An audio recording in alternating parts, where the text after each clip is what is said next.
کہ ہم آپ کے لائق نہیں ہیں، اس لیے خود آپ کی زندگی سے نکل گئے تھے۔ جس طرح ہم نے سوچا اور فیصلہ کیا ویسے ہی آپ بھی سوچ کر فیصلہ کریں گی تو ہم ایک بار پھر الگ ہو جائیں گے، اور اب کہ ہم آپ کو کھونا نہیں چاہتے رمشا۔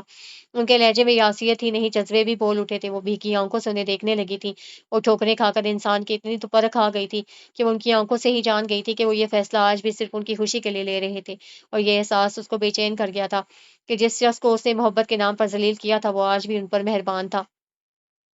پلیز رمشا، ہاں کہہ دیں کہ ہم آپ کی بیٹی کو اپنی بیٹی کی طرح چاہ نہیں سکیں گے، لیکن ان کے احترام و عزت میں کبھی کمی نہیں آنے دیں گے۔ ونی کی طرح ان کو پیار و عزت سے بہتر زندگی فراہم کرنے کی ہر ممکن کوشش کریں گے۔ بس آپ ایک بار ہم پر اعتبار تو کر کے دیکھیں۔ وہ دھیمے سے لہجے میں ملتجی ہوئے تھے اور وہ خود کو بہت چھوٹا محسوس کرنے لگی تھی کہ اس شخص نے ان سے آج بھی اپنے لیے کچھ نہیں مانگا تھا، اور انہوں نے مسکرا کر اقرار کر لیا تھا کہ وہ ان کی اچھائی کی ہی نہیں تقدیر کی بھی متعارف ہو گئی تھی، اور ان کی تقدیر میں ان کا ساتھ اسے ہی لکھا تھا۔ اس لیے وہ راضی ہو گئی تھی کہ اس پر یہ راز بھی عیاں ہو گیا تھا کہ اس کی بیٹی کے لیے خدیج بخاری کے علاوہ کوئی شجرے سایہ‌دار نہ تھا کہ جس کی امان میں وہ اور اس کی بیٹی سکھ و عزت سے رہ سکے۔ ان کو مسکراتے دیکھ کئی برسوں بعد وہ بھی مطمئن سے مسکرا دیے تھے کہ ان کے اقرار پر انہیں یہی لگا تھا کہ اللہ ان سے راضی ہے، اسی لیے ان پر ایک اور ذمہ داری ڈال دی ہے۔ وہ سرخ روئی کی دعا دل میں کرتے رمشا کی گود سے آمنہ کو لے لیا تھا، اور اس ننھی پری کو گود میں لیتے ہوئے انہیں یہی احساس ہوا تھا کہ جیسے وقت بہت پیچھے چلا گیا ہو اور انہوں نے ہوینا بخاری کو لیا ہو۔ ان کی آنکھیں احساس تشکر سے بھیگتی چلی گئی تھیں۔ سال نو مبارک ہو حدیج، وہ گزرے 2 سالوں میں اور بھی حسین ہو گئی تھی۔ وہ اس کی آواز پر پلٹے تھے اور اس کے سامنے آ کر دلکشی سے کہنے پر مسکرا دیے تھے، آپ کو بھی نیا سال مبارک ہو، اللہ آپ کو یہ سال مبارک کرے، یہ سال آپ کا دامن خوشیوں سے بھر دے۔ انہوں نے اس کے سر پر دست شفقت رکھا تھا۔ آمین۔ رمشا مسکرا کر ان دونوں کے پاس آن ٹھہری تھی اور وہ حریج بخاری کے سامنے سے ہٹ کر رمشا سے ملنے لگی تھی۔ شاگل بھائی کہاں ہیں؟ رمشا کا انداز شرارت لیے ہوئے چھیڑنے والا تھا۔ آئے تو ہم ان کے ہی ساتھ ہیں، مگر وہ اندر کیوں نہیں آئے پتہ نہیں، ہم جا کر دیکھتے ہیں۔ وہ جھیپ کر کہتی جانے کے ارادے سے پلٹی تھی کہ شاگل حمید کو آتے دیکھ رک گئی تھی، کیونکہ وہ اپنے بیٹے کو گود میں اٹھائے اور آمنہ کی انگلی تھامے وہیں چلا آیا تھا۔ باہر نئے سال کا جشن منانے کے لیے لوگوں نے جو پٹاخوں اور پھلجھڑیوں کا انتظام کیا ہوا ہے، ان دونوں شرارتیوں کی ضد پر وہی دیکھنے رک گیا تھا۔ آپ ناحق میری تلاش میں نہ نکلے کہ میں لوٹ آیا ہوں۔ شاگل کا انداز نہایت لاپرواہ اور شرارت کا عنصر اپنے اندر سمیٹے ہوئے تھا۔ یہ اللہ کا ہم پر کرم تھا کہ ہم دونوں ہی وقت پر لوٹ آئے تھے۔ رمشا کی آنکھیں بھیگنے لگی تھی۔ آج سال کا پہلا دن ہے، ہم صرف اچھے دنوں کو یاد کریں گے تاکہ پورا سال ہمارا احساس تشکر میں گزرے۔ خبردار، جو آپ دونوں میں سے کسی نے کوئی فضول سی بات سے خوشگوار لمحات کو پھیکا کرنا چاہا، وہ ڈپٹنے والے انداز میں مدبرانہ لہجے میں بولی تھی۔ جو حکم ملکہ عالیہ۔ شاگل کی بات پر وہ جھیپ گئی تھی اور وہ دونوں مسکرا دیے تھے۔ رمشا ان کو دیکھنے لگی تھی جو ہوینا کے 2 سالہ بیٹے کو پیار کرتے آمنہ کی جانب بھی متوجہ تھے کہ وہ ان سے کوئی فرمائش کر رہی تھی، اور وہ مسکرانے لگے تھے۔ گزرے 3 سالوں کے لمحہ لمحہ کے نے انہیں احساس دلایا تھا کہ ان کا فیصلہ درست تھا۔ آپ حدیث کو ایسے کیوں دیکھ رہی ہیں؟ نظر لگانے کا ارادہ ہے؟ ہوینا نے اس کی چوری نہ صرف پکڑی تھی، متبسم لہجے میں بھانٹا بھی پھوڑ دیا تھا، اور وہ خفیف سی ہو کر نگاہ جھکا گئی تھی۔ وہ ان کے شرمائے ہوئے چہرے کو دیکھ مطمئن سے مسکرا دیے تھے کہ وہ اپنی ہی نہیں ہوینا کی زندگی سے بھی مطمئن تھے کہ شاگل حمید نے اپنے برے رویے کی نہ صرف معافی مانگی تھی، گزرے سالوں میں اس کا ازالہ بھی بڑی خوبصورتی سے اسے چاہت و عزت دے کر دیا تھا۔ وہ شاگل حمید کے ساتھ ایک خوشگوار ازدواجی زندگی بسر کر رہی تھی، اور وہ خود رمشا کے ساتھ میں مطمئن تھے کہ بے اعتباری کے بادل چھٹ گئے تھے۔ ہوینا کو شاگل سید ہاؤس میں اسی حق کو مان کے ساتھ لے کر آتا تھا جیسے کوئی بھی بہن بیٹی اپنے میکے جاتی ہے، اور رمشا نے اپنی محبت اور توجہ سے ان کی ہر تکلیف کا نہ صرف ازالہ کیا تھا، انہیں آسودہ زندگی کے سارے رنگوں سے متعارف کروا دیا تھا، اور وہ چاروں ایک دوسرے سے بات کرتے، ایک دوسرے کو حق و مان سے چھیڑتے، رشتوں کے احساس کو جی رہے تھے کہ بے اعتباری کے بادلوں کے چھٹنے سے اچھائی اور صاف نیت اور اللہ پر کامل یقین کی جیت ہو گئی تھی کہ ایمان کی کبھی ہار نہیں ہوئی۔